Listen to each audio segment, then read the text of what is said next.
नमस्कार दोस्तों, मैं अंकित श्रीवास्तव आपका वन स्टॉप क्लासेस में स्वागत करता हूं और आशा करता हूं कि आप सभी लोग अच्छे और स्वस्थ होंगे।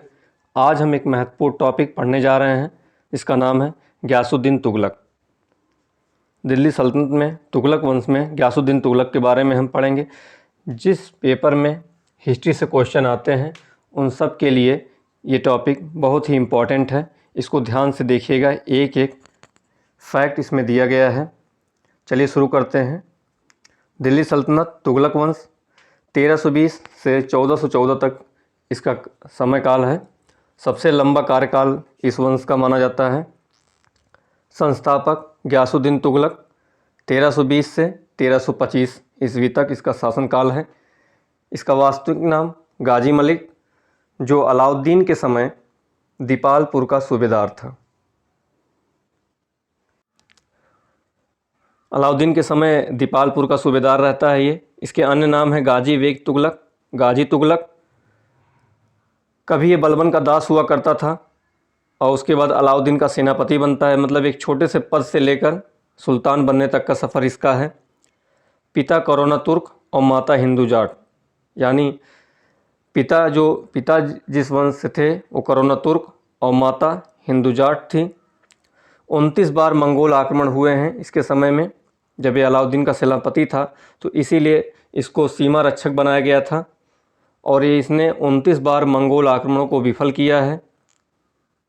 उपाधि इसकी है मलिक उल गाजी। 1320 ईस्वी में सुल्तान बना। पहली बार गियासुद्दीन तुगलक ने सिंचाई के लिए कुएं तथा नहरों का निर्माण कराया था। ये पहला शासक था जिसने सिंचाई के लिए कुएं तथा नहरों का निर्माण कराया था। ये क्वेश्चन पूछा गया है। रोमन शैली में तुगलकबाद को गियासुद्दीन तुगलक ने बसाया था। रोमन शैली में पहली बार दक्षिण भारत के किसी राज्य का सल्तनत में विलय होता है। इसके पहले अलाउद्दीन खिलजी ने दक्षिण भारत पर अभियान किया था, जो कि प्रथम शासक था। और इसके समय में कोई राज्य, दक्षिण भारत का कोई राज्य सल्तनत में विलय होता है उसका, वो था वारंगल। वारंगल जो राज्य था वो दक्षिण भारत का था और सल्तनत में इसका विलय होता है। गियासुद्दीन तुगलक की मृत्यु देख लेते हैं। जब ये बंगाल अभियान से लौट रहा था उस समय जो निजामुद्दीन औलिया से इसका थोड़ा सा ठीक तरीके से बनता नहीं था, तो जब बंगाल अभियान से वापस आ रहा था तो जो इसका पुत्र था जौना खां, जो कि मोहम्मद बिन तुगलक के नाम से आगे फेमस होता है, जौना खां अपने पिता के लिए स्वागत करने के लिए एक लकड़ी का महल बनवाता है। और जब उसका पिता उस लकड़ी के महल में रहता है उस समय वो लकड़ी का महल गिर जाता है, जिसके वजह से उसकी मृत्यु हो जाती है।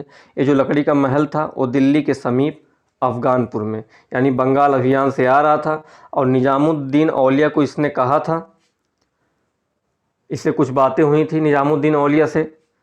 और निजामुद्दीन औलिया कहते हैं गियासुद्दीन तुगलक को कि दिल्ली अभी दूर है। और बीच में ही दिल्ली और बंगाल से आते समय लकड़ी के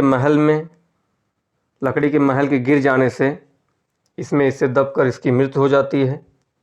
ये छोटा सा टॉपिक था। इससे पहले हम मध्यकालीन भारतीय इतिहास में कई शासकों के बारे में हमने पढ़ाया है। इसको हमारे चैनल को देखकर आप सब्सक्राइब करिएगा और अपने मित्रों तक इसे शेयर करिएगा।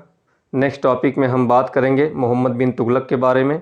ये छोटा सा टॉपिक था, इसमें ज़्यादा फैक्ट्स नहीं थे। मोहम्मद बिन तुगलक के बारे में हम डिटेल में और चर्चा करेंगे। धन्यवाद।